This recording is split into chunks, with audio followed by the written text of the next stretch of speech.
video gamers, skateboarders, transformers. I am once again back on the chain gang for yet another one of those episodes where I show you a crusty old toy that blatantly sucks and then bang on about it till you want one. Hide the steak, it's Carnivac. Yes indeed, the Pretenders have been enjoying a mild comeback in Transformers Legacy, with fresh drops arriving for several of the wackier Decepticon creature heads. It kinda got me thinking, what was up with the Pretenders? Because they were, gently put, a departure, even for late 80s Transformers. I mean, how did we get from clunky but cool robot with a friend who's a gun to shittest Transformer you've ever seen inside the shittest action figure you've ever seen? I mean, I kinda get that they were going for a merging of the Transformers idea with the broader action figure world, and taking the concept of robots in disguise to its logical conclusion by actually placing some robots literally inside some disguises. But were they supposed to be, you know, like that? But yes, let me establish a baseline real quick with Landmine and Submarauder, who illustrate perfectly the Pretender play pattern, being as they are weirdly skinny, borderline indistinguishable, and almost insultingly simplistic robots with alt modes that just aren't anything, whose main move is to Matryoshka up into these shite little statuettes that crack open like Easter eggs and don't do shit. That is, they look pretty cool, with respectable detailing and imaginative theming, like Submarauder's aquatic energy gives him a fish head and gills, and I guess he turns into a submarine, while Landmine is a ground-based buggy boy with an atmosphere suit adapted for high gravity, I reckon. But can you call these action figures? These dumb static character blobs that have arms and can but shouldn't wear hats. Is that what the kids want? They truly are optics over everything, with the Decepticons going full space mutant monster demon, while the Autobots are just pudgy blokes in big suits. Looking good, boys. Nice hairlines. I am not a crook. Why is Grimlock Nixon? What is that? It really does show that the design team just looked at what else was working and did that. Like, if Transformers by their nature can become anything, then why not Masters of the Universe? And also Centurions. And from somewhere in the Furore came Carnivac and the Pretender Beasts, which were kind of a spin-off, more a continuation of the Pretender idea. And here's Carnivac's deal.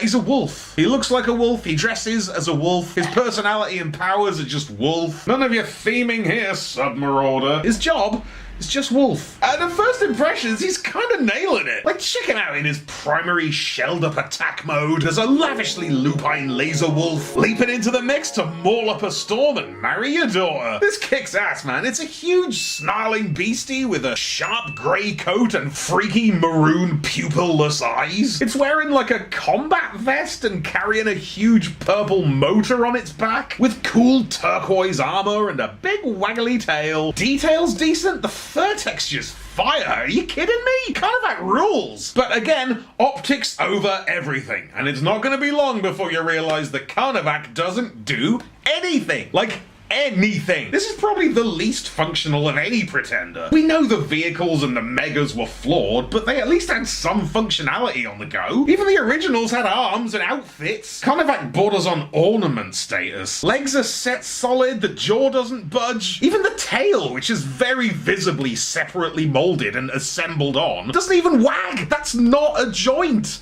Ah, best he's got is these pokey pauldrons, which I do enjoy. There's something deeply appealing about the crisscrossy texture in that colour. I don't know what it is. It just looks nice. And I do kind of love how they're ever so slightly differently shaped for a better custom contoured fit on their designated flank. RL. Rogue Limb. And that's it. There's no real action here. Carnivaction. It's all implied. I mean, the stance kinda helps, with just the one paw outstretched in like a suggested stalk, which I suppose gives it a bit of poise instead of just standing static like the upright oafs.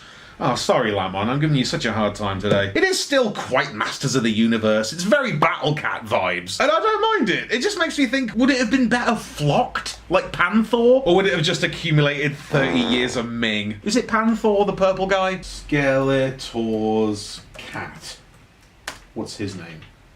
Oh, it is Panther. So you got Panther and Panthro. Panthro was Thundercats. Right, never mind. But again, we have to ask, is this what they were going for? We are going to have to acknowledge the fingerprints of fumbled ambitions and the literal smoking gun of design downgrade here. Because it's difficult to talk about the Pretender Beasts these days without discussing what they might have been. Because once you've clapped eyes on the mind-blowing concept art of the ideas that never made it, those wondrous high fantasy hybrids of robot and beast, organism and machine married as one through imagined miracles of toy production, there are some things that can't be unclapped.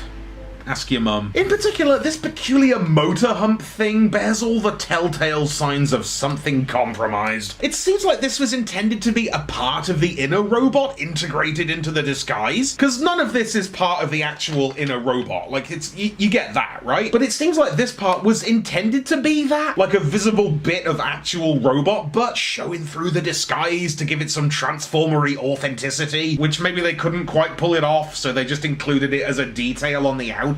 I'm guessing, but that's what it feels like. And it would also track if it was meant to be like a back-mounted power cannon. It's very telling that the stubby little barrel there is lamer than and only as long as the actual gun, which guarantee that gun was intended to sit atop the shell on a more interesting previous version of the weirdly bland roof. Like, has it ever been more obvious that something was removed? Or I bet the gun was supposed to actually go inside there and be the main one, rather than awkwardly riding horizontal shotgun. We know this was the case because we have the footage. It didn't look like this in its own advert. It even still fits on the post. They didn't even finish uninstalling it. Come on. I don't know, man. I don't want to go too hard on Carnivac because I had him as a kid and I loved him and he's imprinted on my soul. I have taken the Carnivaccine. I have been Carnivaccinated. But now, with an old man's eyes, he just looks like the dishwater dregs of what could have been a legendary toy idea. I'm just very aware that the Carnivac we actually got, Carnivactually, was several bounces down from what they wanted it to be. Like, can we make the shell move? No. Can we integrate the robot with the shell? Not really. Can it at least have a cool gun gimmick? Absolutely f***ing not. Alright, we'll settle on a wolf that does nothing. They really did just suck all the fun out of it. With a Carnivac.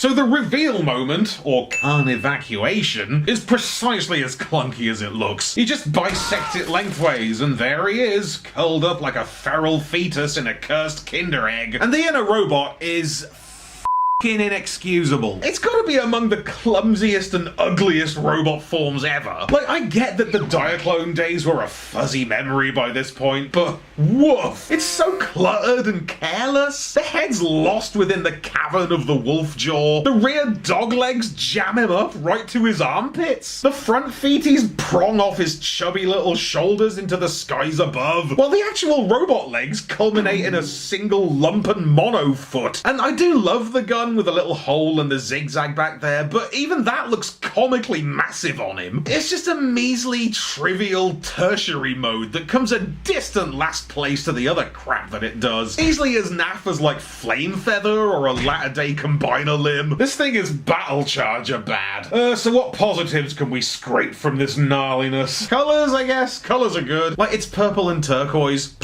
So obviously it's gorge. But somehow the diarrhea tan doesn't really hurt it. I don't mind that. The head's kind of cool too, even with the blanket Tipex paint job. It's a neat enough look with a slick visor and a glum gun. Having said that though, the stickers are disgusting, but they're nearly not. They're a decent grab bag of those hand-drawn retro future machinery guts that I love so much, but they're clear. Girl. See-through stickers on these colours? Can we not spring for a layer of silver? Some basic opacity? No? Oh, he cost cutting here too? Give a dog a bone.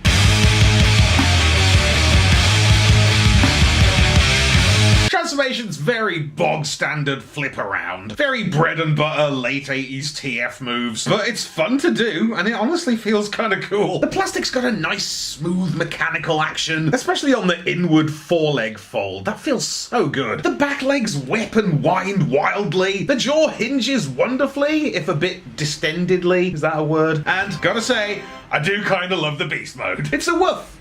A woof.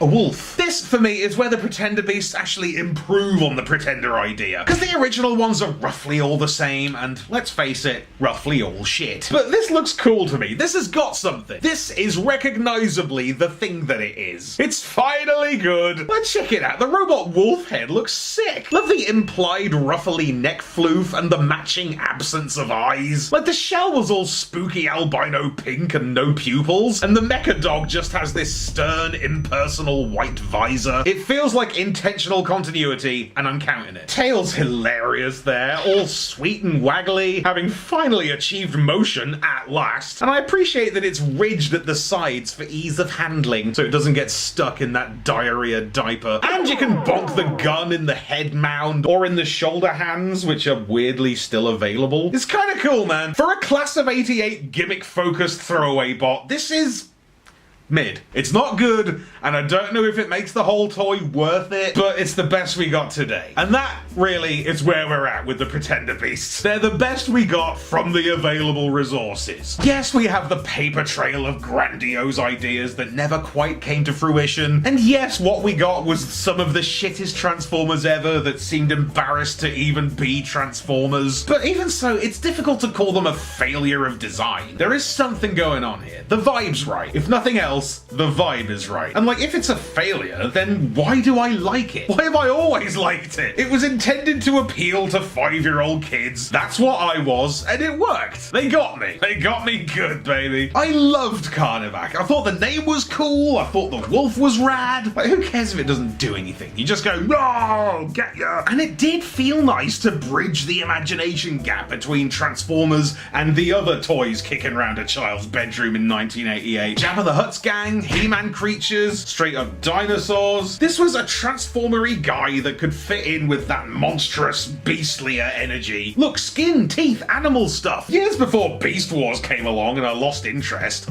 Separate incidents. So I like it, don't I, mug that I am. But I recognise that it isn't good. It's nakedly a very wobbly copy of version 26_A_final 111. And I don't know if it scrapes satisfactory. I don't know if it manages acceptable. Carnivac acceptable. And I don't know if it matters. An earlier work in progress version of me thought it was cool. And even now, Thew V40.0 still appreciates it. Yes, it's flawed. It's beyond flawed. It's friggin' Jean-Claude Van Damme. But hey, Pretenders, don't get me wrong. Pretenders, stop your sobbing.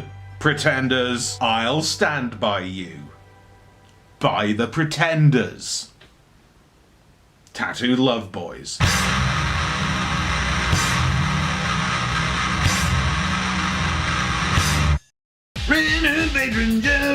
Oh, I can check that one off. Been meaning to do that one since I started the channel. Thank you for watching, gang. Hope you enjoyed that video about Carnivac that nobody asked for. Friggin' Carnivac, what am I doing? But cheers for watching, and thank you to Old School Animator for sending me this way. That's Andy at the Forge. And big patron-flavoured thanks to Jonathan Coco. Thank you so much, mate, and big cheers to all the patrons who support me as well. Thank you, gang. Right, I'm gonna grab some dinner. I am hungry like the wolf. What if I say I'm not like the others? Turtles! Be sure to subscribe for more Thew's awesome Transformers reviews. Limited appeal, keeping it real.